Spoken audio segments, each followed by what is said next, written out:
Alors, à propos de l'usage que nous avons de faire à Taran Nedarim, à l'approche de Rosh Hashanah de Kippour, vous savez que dans la plupart des communautés, on le fait Erev Rosh Hashanah et Erev Kippour.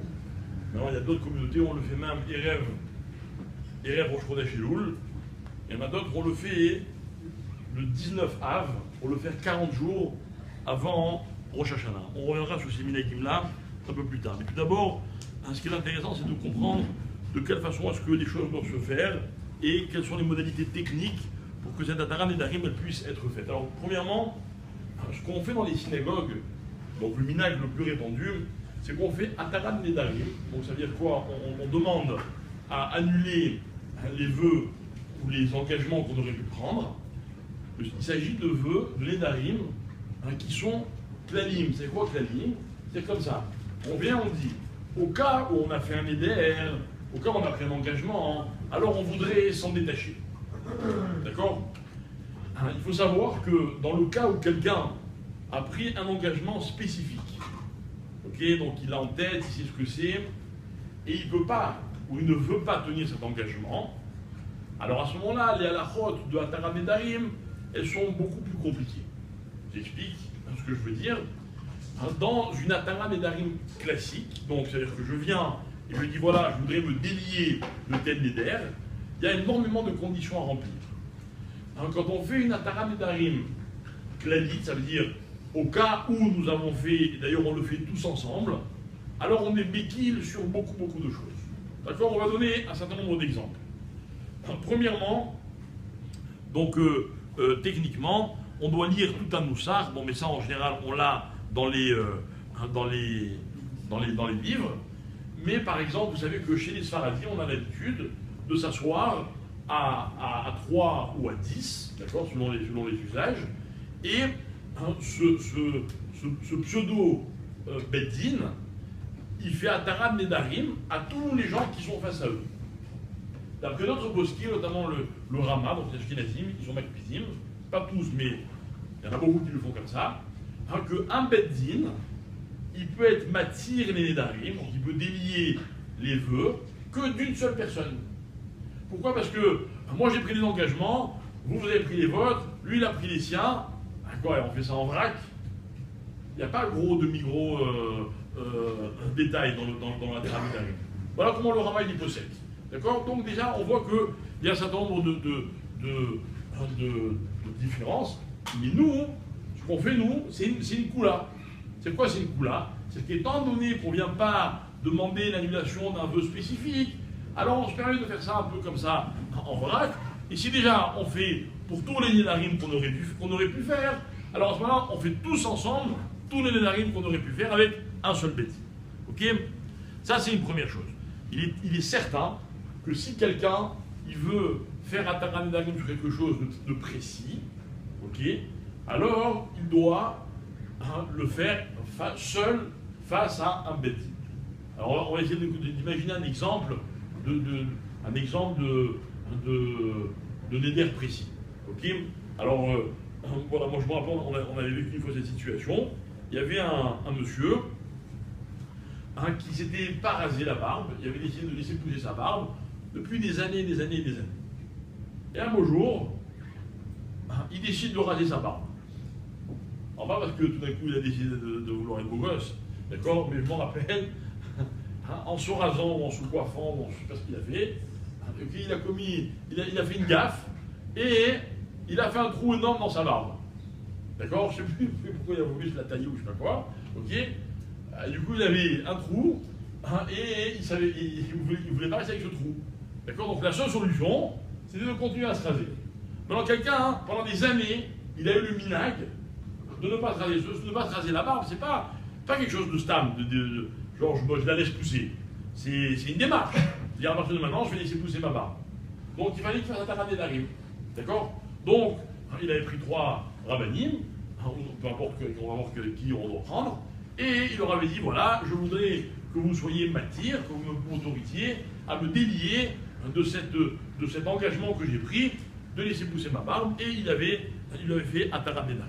D'accord? Donc ça peut être dans n'importe quel cas, vous avez un jour pris un minag, parce que vous avez pensé que c'était bien de le faire, etc.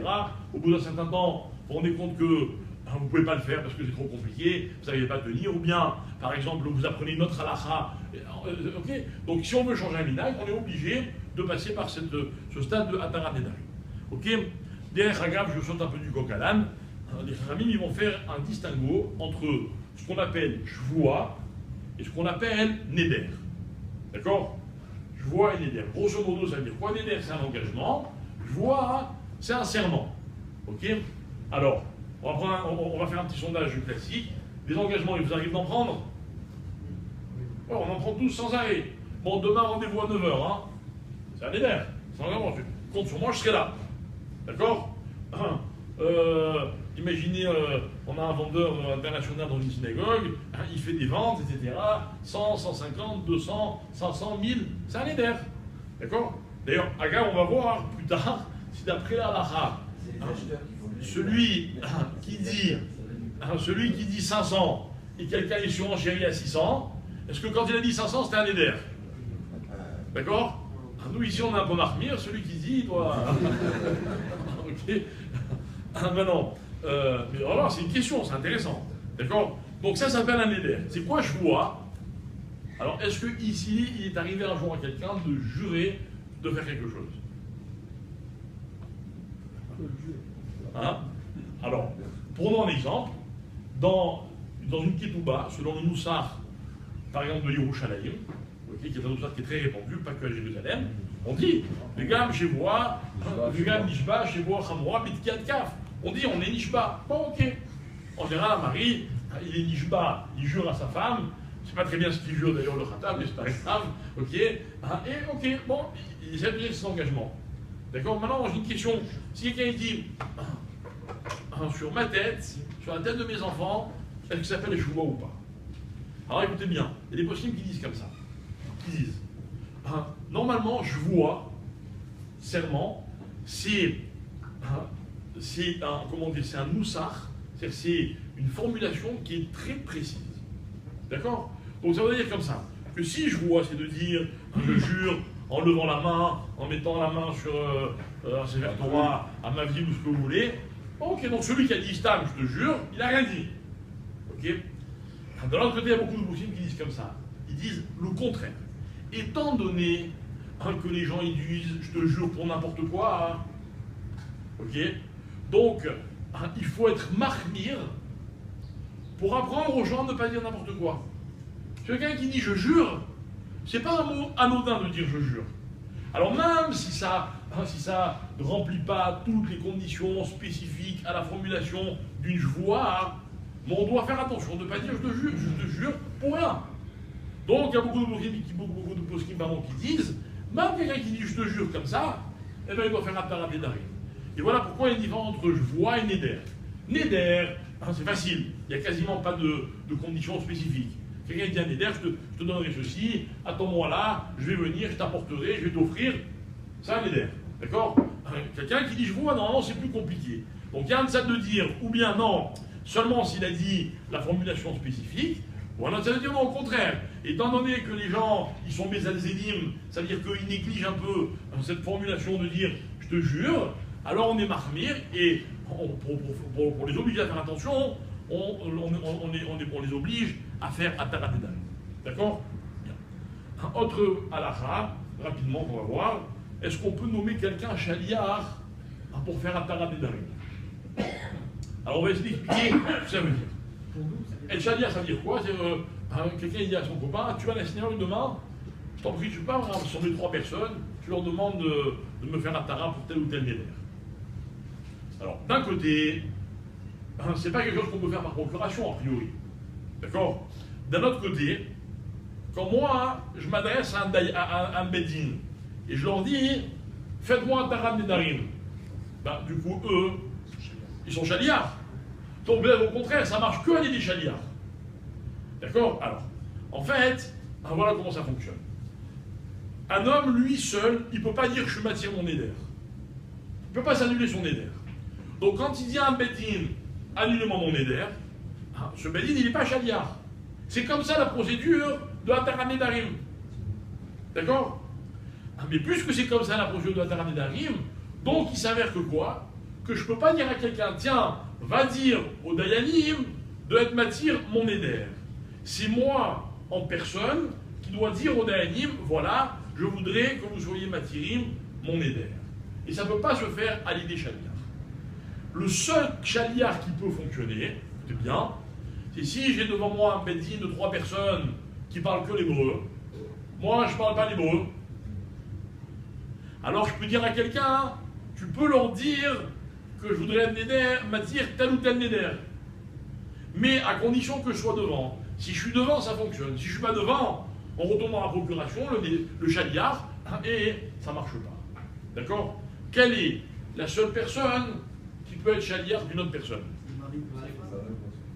Il y a beaucoup de machos ici. Alors, mais c'est vrai que d'après la halakha, l'homme, il peut être matir et narim de sa femme. Mais il y a 4 conditions. Attention, on ne parle pas, ce qu'on a vu avec la Michael tout à l'heure, on ne parle pas du neder, de Ataran Nedarim de Erev Rosh Hashanah, ou quoi, on a expliqué que ça c'est Ataran Nedarim klali, général, et là on est Mekil, et notamment pour être Mekil, dans les coulottes qu'on fait, un chef de famille peut dire, bon allez, je fais un Ataran Nedarim de toute ma famille, à condition évidemment qu'ils aient la kavana de le rendre chaliar.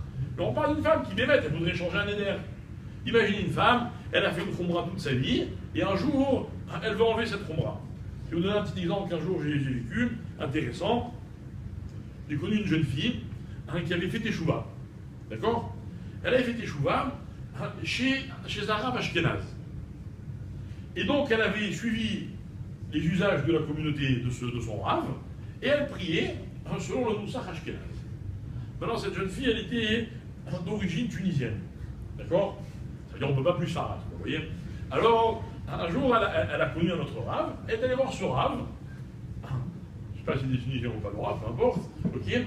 Elle a dit voilà, est-ce que je dois changer le moussard de ma tefila? Moi, je ne suis pas ashkénaze. Et le rave, je ne sais pas si c'est la halakha, mais la réflexion était intéressante. Il a dit écoute, la tefila sfarad, elle est plus longue que la tefila ashkénaze. On dit plus de passages que chez les ashkénazis. Donc, quelque part, elle est plus chachouva que la tefila ashkénaze. Bon, après, c'est les poskim qui ont décidé qu'est-ce qu'on dit pas, peu importe. D'accord? C'est pas là pour faire un concours ou une hiérarchie.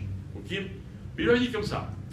Voilà. Si demain, tu épouses un séfarade, donc tu vas prendre le minak sfarad, et puis tu vas revenir à sfarad, il n'y a pas de problème, parce que Ma'alin Bakodesh, je vais moridim. Tu vas rajouter des textes, ton moussard, admettons que ce soit une femme qui fasse tout le moussard de la tefila, et ça ne pose pas de problème.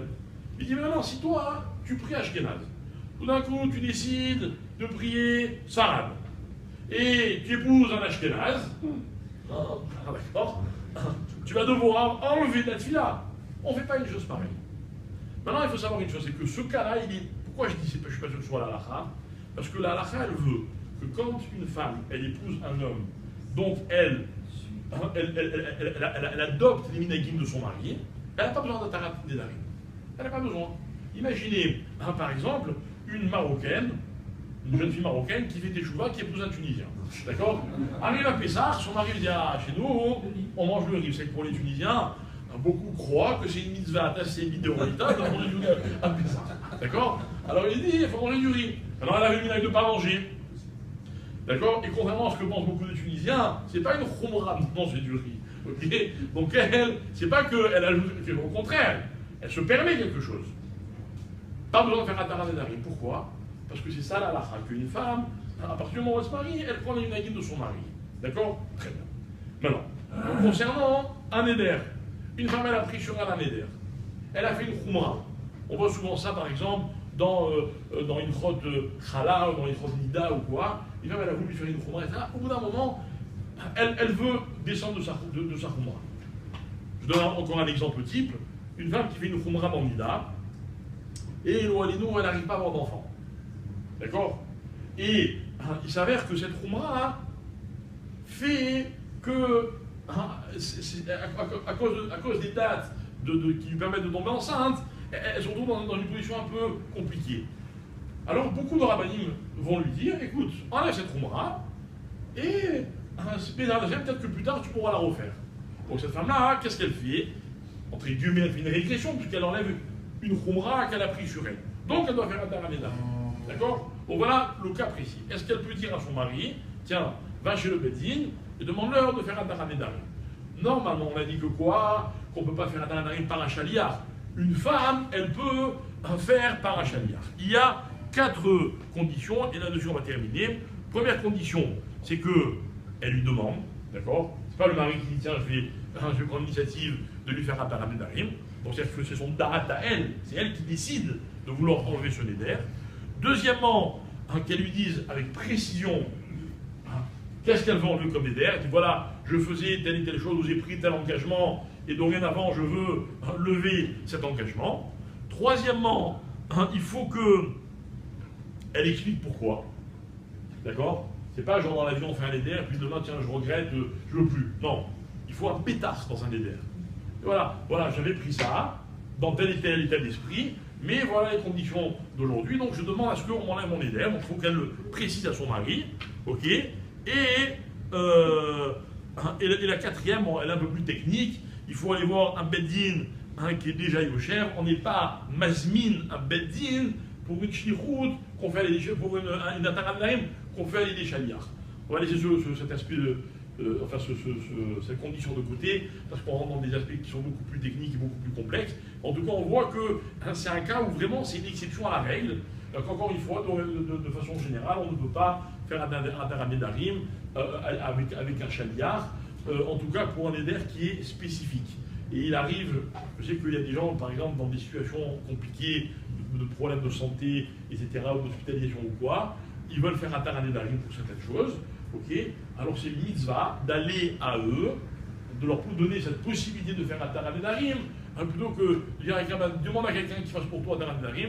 Il faut vraiment éviter. Si il y a déjà mis un cas ou un cas de source majeure, à ce moment-là, il faut demander à un rave pour savoir quelle est la racha dans chaque cas spécifique. Alors, les Ardachem, cet après-midi, l'allumage des nérodes est prévu à 18h38. Nous ferons mincha à 19h. Et voilà. Et Shabbat Shalom.